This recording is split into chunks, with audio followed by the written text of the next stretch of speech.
Hello friends, अस्सलाम वालेकुम। हर मकदम में फिर एक बारी आपका आपके अपने यूट्यूब चैनल में स्पीड मैथ्स एंड एडवेंचर। जैसा कि आप जानते हैं कि इस यूट्यूब चैनल में ये जो हमारी वीडियो सीरीज चल रही है, मैंने स्टार्टिंग और बिगनिंग का है कि वीडियो पे बोला था कि भाई इस वीडियो सीरीज में मैं आप लोगों को दो चीज़ें कराने जा रहा हूँ। पहले मैंने बोला था कि हम काउंट कराएंगे और उसके बाद ही हम रीजनिंग की चीज़ ले लेंगे, ठीक है। क्योंकि ऑलरेडी हम काउंट पे कुछ चीज़ें कर चुके हैं और काउंट का बेसिक भी मैं बता चुका हूँ कि काउंट होती क्या चीज़ है। तो हमारे पास जो चीज़ यहाँ पे बचती थी दैट वाज रीजनिंग। और मेरी आदत थी भाई कि मैं जब भी कोई चीज़ कराता हूँ ना, तो पहले उसकी इंट्रोडक्शन जितना मुझे पता होता है वो आप लोगों तक पहुंचाने की कोशिश करता हूँ। और दोस्तों, अक्सर हम हमारी जुबान पे रहता है जब भी हम इस एज पे पहुंच जाते हैं कि भाई हम किसी गवर्नमेंट इदारे में अपॉइंट हो जाए, तो हमारी जुबान पे रहता है भाई रीजनिंग रीजनिंग रीजनिंग चलता रहता है। लेकिन रीजनिंग का हमें जब तक हम एग्जाम क्वालिफाई भी करते हैं हमें पता नहीं चलता कि रीजनिंग होती क्या चीज़ है और काउंट होता क्या है। काउंट के हमने कुछ क्लासेस करा दिए हैं और अब बात करते हैं आज रीजनिंग की। जैसा कि आप बोर्ड पे देख पा रहे होंगे कि मैंने बोर्ड पे ऊपर लिखा है इंट्रोडक्शन टू रीजनिंग। इसका मतलब है कि आज हम रीजनिंग का तारुफ करने वाले हैं। रीजनिंग से अपना तारुफ करा देंगे और रीजनिंग का खुद से तारुफ करा देंगे कि ये रीजनिंग होती क्या चीज़ है। भाई देखो, रीजनिंग सिंपली एक सब्जेक्ट है और हमारे पास जो सब्जेक्ट्स होते हैं वो तीन किस्म के होते हैं। पहला हमारा सब्जेक्ट जो हुआ लैंग्वेज, ठीक है। Language based subject. और लैंग्वेज एक ऐसी चीज है जिससे हम चीजों को कम्युनिकेट कर रहे हैं। A subject through which we communicate our ideas. ये एक ऐसा सब्जेक्ट है कि ऐसी चीज है जिसकी वजह से हम अपने ख्यालात को दूसरे लोगों तक पहुंचा देते हैं। तो हमारी लैंग्वेज हो गई, ठीक। और दूसरा हमारा रहा कॉन्सेप्चुअल सब्जेक्ट। कॉन्सेप्चुअल सब्जेक्ट्स ऐसे होते हैं कि जो आप कॉन्सेप्ट के आधार पे कर लेते हैं। जैसे कि आपका मैथ्स हो गया, आपका साइंस हो गया, ठीक है। यहाँ पे ना बात मैथ्स की है, ना साइंस की है और ना आपके लैंग्वेज की है। ये एक अलग सब्जेक्ट है जिसे आप आपके नर्सरी से नहीं पढ़ते। इनफैक्ट आपके किसी क्लास में नहीं पढ़ते, आपके सिलेबस में ये नहीं होता। जो आपका एकेडमिक करियर रहता है उसमें रीजनिंग आप कहीं नहीं देखते। लेकिन अब फटाफट से अचानक से ये जब आप एक कॉम्पिटेटिव एग्जाम में किसी रिक्रूटिंग एजेंसी के एग्जाम पे अपीयर हो जाते हैं तो ये चीज़ हमने अचानक से नमूदार हो जाती है और तब हम पजल हो जाते हैं कि भाई ये चीज़ होती क्या है। हाँ, डेफिनेटली पजल होना वहाँ पे बनता है क्योंकि ये चीज़ हमें किसी क्लास में हमने देखी नहीं होती है। ये जो रीजनिंग है ये एक डेटा बेस्ड सब्जेक्ट है। ये एक सब्जेक्ट है लेकिन ये एक डेटा बेस्ड सब्जेक्ट है। यहाँ पे हर एक चीज का एक डाटा बन जाता है और इस डाटा के आधार पे आप लोगों से क्वेश्चंस पूछे जाते हैं। लेकिन ये जो आपसे डाटा पूछा जाता है भाई, ये दो किस्म का डाटा होता है। इसका या कोई लॉजिक होगा या ये इलॉजिकल होगा, या ये डाटा जो आपसे पूछा गया होगा एक लॉजिक के आधार पे, एक लॉजिक के बेस पे बनाया गया होगा, या एक ऐसा डाटा होगा कि आप भाई डाटा को पढ़ के भी पजल हो जाओ कि भाई ये पूछ क्या रहा है हमसे। जैसे कि रिसेंटली इलॉजिकल रीजनिंग से भी उसने आपके कॉम्पिटेटिव एग्जाम से चीजें पूछी थी, ठीक है। ये इलॉजिकल को अभी हम छोड़ देते हैं, पहले हम देख लेते हैं। जैसा कि आप नॉर्मली देखते हैं ना बाकी सब्जेक्ट्स पे भी, जैसे कि आप साइंस पढ़ते हैं तो इसकी सब ब्रांच आ गए, फिजिक्स आ गई, केमिस्ट्री आ गई और बायोलॉजी। और फिर आप फिजिक्स को आप जब जानने लगते हैं तो वहाँ पे आप सब ब्रांच देखते हैं, इलेक्ट्रिसिटी देखते हैं। अब मैंने वो चीज़ें नहीं बतानी यहाँ पे। वैसे ही ये जो आपका सब्जेक्ट रीजनिंग है इसके भी अलग से इसके अलग अलग ब्रांच है और अलग अलग ब्रांच में आप अलग अलग चीज़ पढ़ते हैं जिनकी आपस में कोई रिजम्बलेंस ही नहीं होती, ठीक है। इनकी बुनियाद एक होती है लेकिन ये एक दूसरे के साथ मिलते जुलते नहीं, इनकी कोई रिजम्बलेंस नहीं होती है, ठीक है। अच्छा, ये जो आप रीजनिंग पढ़ रहे हैं ये आप दो हेड्स के अंडर पढ़ते हैं। मेन जो इसके दो रीजनिंग के दो ब्रांच से हमारे, पहला हमारा ब्रांच बन जाता है वर्बल रीजनिंग और दूसरा हमारा ब्रांच बनता है नॉन वर्बल रीजनिंग। अगर आप वर्बल नॉन वर्बल नहीं समझ पा रहे हैं तो आप लॉजिकल और लॉजिकल नाम की चीजें याद रखें।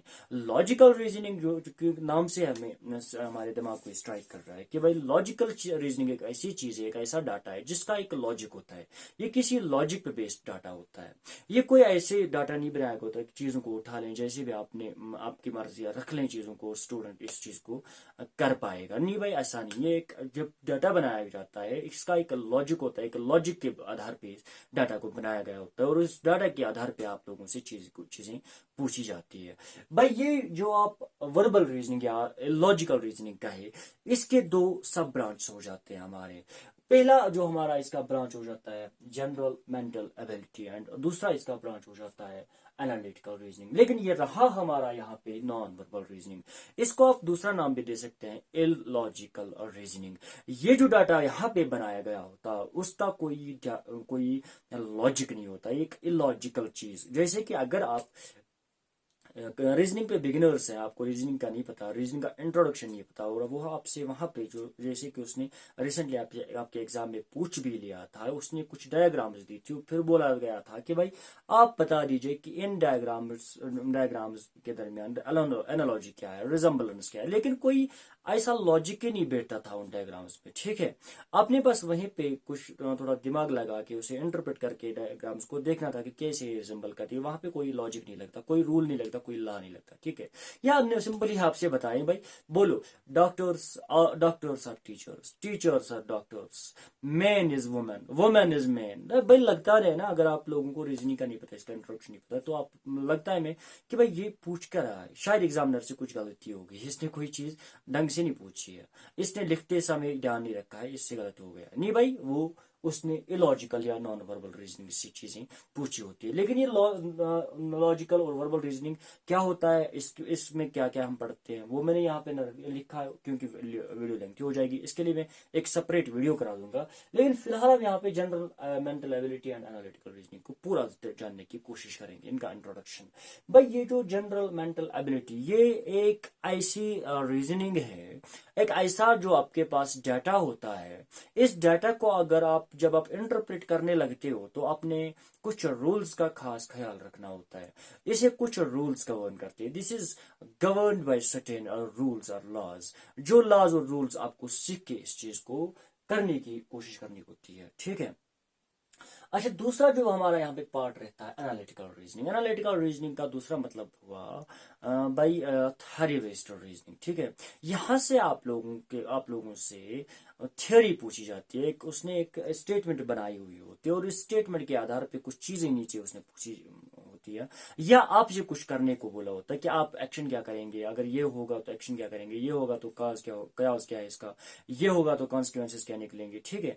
अगर आप लैंग्वेज पे थोड़ा होल्ड रखते हैं तो इन चीजों को आप बिना सीखे ही वहां एग्जाम से करके आ सकते हैं कि। लेकिन नॉर्मली ये चीजें हमारे एसएसबी के एग्जाम्स में नहीं पूछी जाती है। एसएसबी के एग्जाम्स में अक्सर चीजें यहाँ हमारे जनरल मेंटल एबिलिटी, इसलिए कुछ जगहों पे सिलेबस में उसने रीजनिंग का नहीं लिखा होता है, उसने लिखा होता है जनरल मेंटल एबिलिटी, क्योंकि अक्सर चीजें हमें यहाँ इस पोर्शन से पूछी जाती है। और ये जो चीजें हैं इनका एक लॉजिक बैठता है और उस लॉजिक को सॉल्व करने में, इंटरप्रेट करने में आपने कुछ लॉज या कुछ रूल्स का इस्तेमाल करना होता है और वो रूल्स और लॉज आपने जरूरी सीखने होते हैं। जैसे कि मैं कुछ चीजें करा देता हूँ, हम कश्मीरियों को आदत है, कश्मीरी को क्या ओवरऑल इंसान को आदत होती है कि हम ज्यादातर तो चीजों को मिसालों से ही समझ लेते हैं, ठीक है।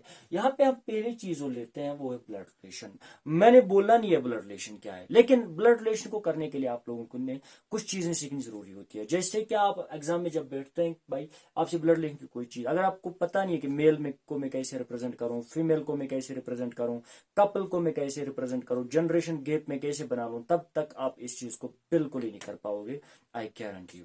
तो कुछ रूल्स और कुछ लॉज सीखने की जरूरत होती है, तब हम इस जनरल मेंटल एबिलिटी को टैकल कर पाते हैं। अच्छा, दूसरा हमारा यहाँ पे डायरेक्शन सेंस। मैं बोलूंगा नहीं, डायरेक्शन सेंस आपने 1000 बार एग्जाम्स में किया होगा। डायरेक्शन सेंस होती क्या चीज है? पजल। आपसे कोई 3, 4, 2 और 1 वेरिएबल चीज पूछी गई होती है कि भाई ये 10 बंदे हैं, ये इनका ये काम है, और उसने कोई किसी ऑर्डर में नहीं दिया होता है, उसे हमने कोई ऑर्डर करना होता है कि भाई ये इस ऑर्डर पे बैठेगा।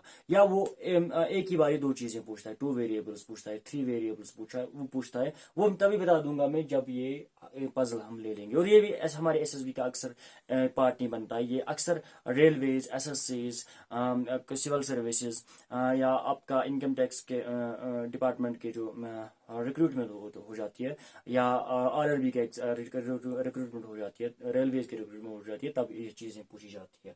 अच्छा, और एक चीज़ है यहाँ पे सीटिंग अरेंजमेंट। आप नाम से ही समझ पा रहे होंगे कि भाई 10 बंदे हैं, ये ऐसे ही ऑर्डर पे बैठे हैं, तो आपने कुछ इस डाटा के आधार पे कुछ चीज़ें हमसे पूछी गई होती है, हमने बताना है इसके सर्कुलर अरेंजमेंट हो या लीनियर सीटिंग अरेंजमेंट हो, वो मैं तब बता दूंगा जब मैं ये चीज़ करा दूंगा। नंबर सीरीज हजार बार ही देखा होगा, करने की जरूरत नहीं है। अल्फा सीरीज जैसे आप नंबर सीरीज पर वैसे आप अल्फाबेटिकल सीरीज, इसके लिए जरूरी है हमारे लिए कि हम अल्फाबेटिकल वेट्स के ऑर्डर को समझ लें, नंबर्स को समझ लें, कैसे अल्फाबेटिकल ऑर्डर बन जाता है, कैसे अल्फाबेटिकल नंबर्स बन जाते हैं, रिवर्स इनका क्या ऑर्डर हो जाता है, किस अल्फाबेट का रिवर्स अल्फाबेट क्या है, ये सारी चीजें हम अगर सीख लेंगे तब ये चीज को कर पाएंगे, otherwise it's very much impossible for we people to tackle alpha series. ठीक है। अच्छा, और एक चीज दी इसने रैंकिंग एंड ऑर्डर, ये तो आपने नाम से ही समझ लिया होगा कि भाई 10 चीजें हैं, 10 बंदे हैं, इनके पास इतने पैसे, ये इनकी पोसेशन है, आप बताइए इस बंदे के पास ना, इसके पास ना, इसके पास ना, आप बताइए सबसे ज्यादा किसके पास है, सबसे कम किसके पास है, मिडल में कौन बैठता है, मिडल और लास्ट वाले के दरमियान में कितने बंदे, ये सारी चीजें आपसे वहां से जो पूछी जाती है तब करा दूंगा जब मैं रैंकिंग एंड ऑर्डर करा दूंगा। एनालॉजी नाम से आप समझ पाएंगे ना, एनालॉजी का मतलब हुआ सिमिलरिटी, और सिमिलरिटी को अगर आप पहचान पाते हैं, उसने एग्जाम में कोई सिमिलरिटी की कोई चीज बता दी हो, लाइक मैं यहाँ पे बता देता हूँ, मान लो उसने बोला है कि India, Delhi and rupees are alike in certain way, तो बता दीजिए इनमें इस ऑर्डर पे कौन बैठता है। आपको पता ही है जो मैंने अभी चीज बोली है, इसका क्या लॉजिक है, और वो जो चीज उसने पूछी होगी, और इसके लिए भी जरूरी है कि आप चीजों को जान लें। आपने पता होना चाहिए कि रुपी होता क्या है, दिल्ली क्या है, इंडिया की क्या है, कैपिटल इंडिया की, और इंडिया क्या है, कंट्री है। ठीक है, यहाँ पे चीजों को पहले आप लोगों को जानना जरूरी है, और तब जाके आप लोग इस चीज का आंसर कर पाएंगे। ठीक है, तो 2 चीजें हो गई। और तीसरा जो इसने यहाँ पे चीज बताई है, that's coding and D coding. आपको पता है उसने कोड लैंग्वेज में कोई चीज बताई होती है, आपको रूल्स का पता होता है कि इस कोड को मैं कैसे खोल दूंगा। यहाँ पे हमने सिर्फ करना क्या होता है, कोड्स को खोलना होता है, कोड लैंग्वेज को खोलना होता है, खोल के इसी सामने रखना होता है, वही हमसे पूछा भी गया होता है। और रही बात हमारी एनालिटिकल, जो थ्योरी बेस्ड हमारे पास रीजनिंग रहती है, यहाँ पे जो चीजें पूछता है इसके लिए कोई अपनी चीज सीखने की जरूरत नहीं है, गर्भ से कुछ सीख के जाने की जरूरत नहीं है। अगर आप लैंग्वेज पे थोड़ा सा ही होल्ड रखते हैं तो आप इन चीजों का जो है आंसर फटाक से देंगे। समझने की कोशिश करेंगे कि इसमें पूछता क्या है हमसे। पहले जो चीज हमसे पूछता है एनालिटिकल रीजनिंग में, वो है लॉजिकल वेन डायग्राम। यहाँ पे एक वेन डायग्राम, एक डायग्राम बेस्ड डाटा आपके पास होगा, उसे आपने एनालाइज करना होगा। एनालिटिकल रीजनिंग का मतलब ही यही होता है कि आप चीजों को एनालाइज करना सीखें। ठीक है, या चीजों को एनालाइज करते हैं। एक डायग्राम होगी हमारे पास, जिसमें कुछ डाटा वर्क दिया होता है, उसके बेस्ड पे हमसे कुछ क्वेश्चन पूछे जाते हैं कि हमने उसका आंसर, ये आपके रिसेंटली जो एग्जाम आपका हुआ था एसएसबी का क्लास 4 उसमें पूछा गया था। And second thing is slog, syllogism, इसी का अपोजिट हुआ। यहाँ पे डाटा दिया गया होता है और इस डाटा को हमने डायग्रामेटिकली रिप्रेजेंट करना होता है। ठीक है, और तीसरी जो चीज है यहाँ पे, और इस स्लॉग इसमें कुछ स्टेटमेंट्स पूछे गए होते हैं, और स्टेटमेंट्स के आधार पे कुछ कंक्लूजन्स दिए गए होते हैं, और कंक्लूजन का हमने बताना होता है कि either these conclusion follow the statements और नॉट। अगर ये फॉलो कर रहे हैं तो हमने बताने भाई फॉलो करें, अगर नहीं करें, और इसका भी कोई रूल नहीं होता, कोई इसके बेस पे हमने कोई कानून सीखने की जरूरत नहीं होती है, कोई लॉ सीखने की जरूरत नहीं होती है, तब जाके हम क्वेश्चन को आंसर कर पाएंगे। नहीं, ऐसा बिल्कुल नहीं है। अगर आप थोड़ा सा ही लैंग्वेज पे होल्ड लगा के जाएंगे एग्जाम में, आप इसे वेन डायग्राम के थ्रू सॉल्व इजीली कर सकते हैं, या इसका एक बाइनरी मेथड बन जाता है, वो मैं सिखा दूंगा जब मैं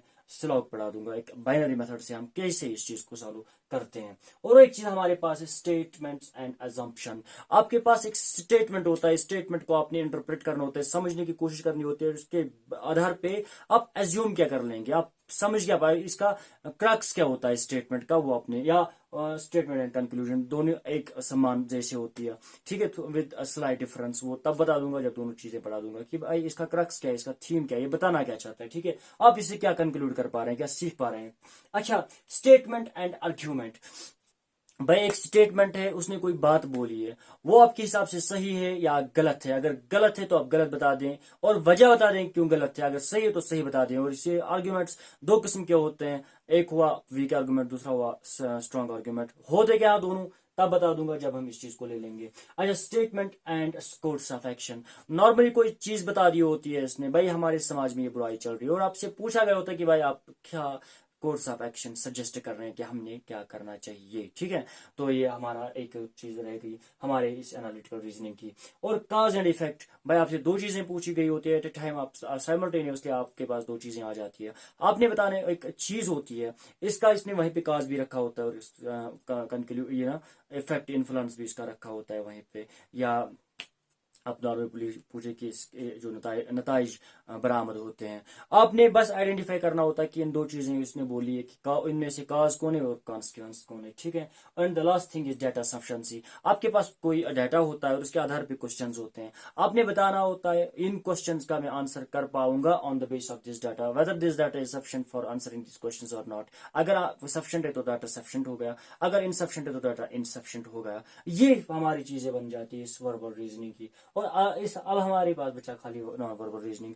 अगले वीडियो में जरूर मैं नॉन वर्बल रीजनिंग करा दूंगा कि नॉन वर्बल रीजनिंग में हमारी कौन सी चीज पढ़ते हैं जो नॉर्मली हमारे एग्जाम्स में नहीं पूछी जाती है, खासकर एसएसबी के एग्जाम्स में कुछ एक आध चीज को छोड़ के।